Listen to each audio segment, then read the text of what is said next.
So they took Jesus, and he went out bearing his own cross to a place called the place of a skull, which is called in Hebrew Golgotha. There they crucified him, and with him 2 others, one on either side, and Jesus in between them. Pilate also wrote a title and put it on the cross. It read, "Jesus of Nazareth, King of the Jews."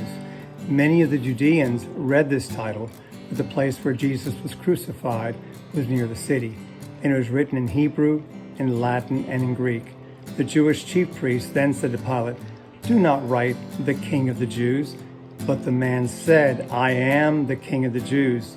Pilate answered, "What I have written, I have written."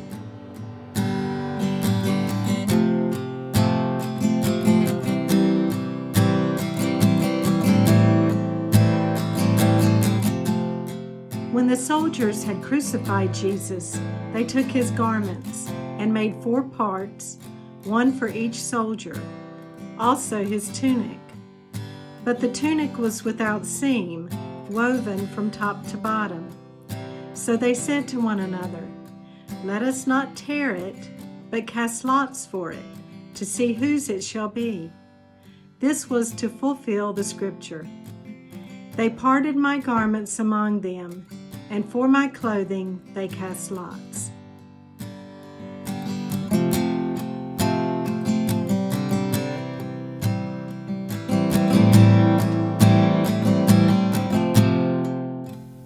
So the soldiers did this.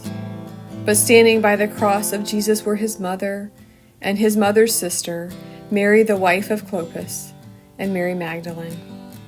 When Jesus saw his mother and the disciple whom he loved standing near, he said to his mother, "Woman, behold your son." Then he said to the disciple, "Behold your mother." And from that hour, the disciple took her to his own home.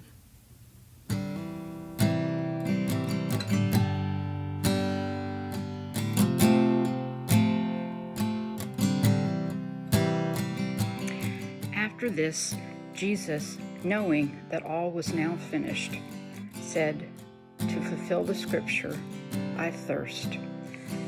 A bowl full of vinegar stood there. So they put a sponge full of the vinegar on hyssop and held it to his mouth. When Jesus had received the vinegar, he said, "It is finished." And he bowed his head and gave up his spirit.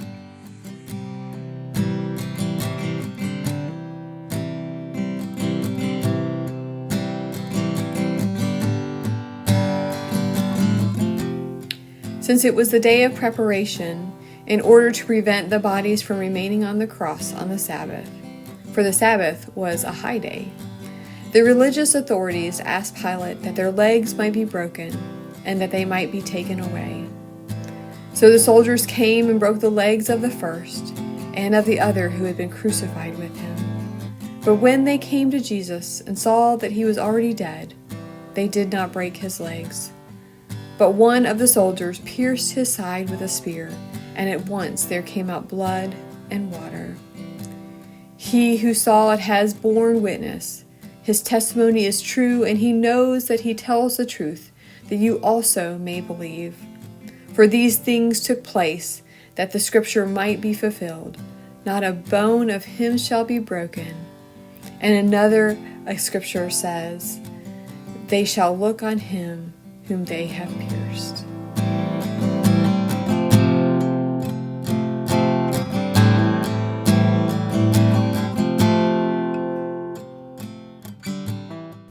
After this, Joseph of Arimathea, who was a disciple of Jesus, but secretly for fear of the religious authorities, asked Pilate that he might take away the body of Jesus.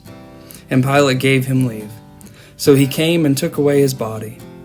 Nicodemus also, who had at first come to him by night, came bringing a mixture of myrrh and aloes, about 100 pounds weight.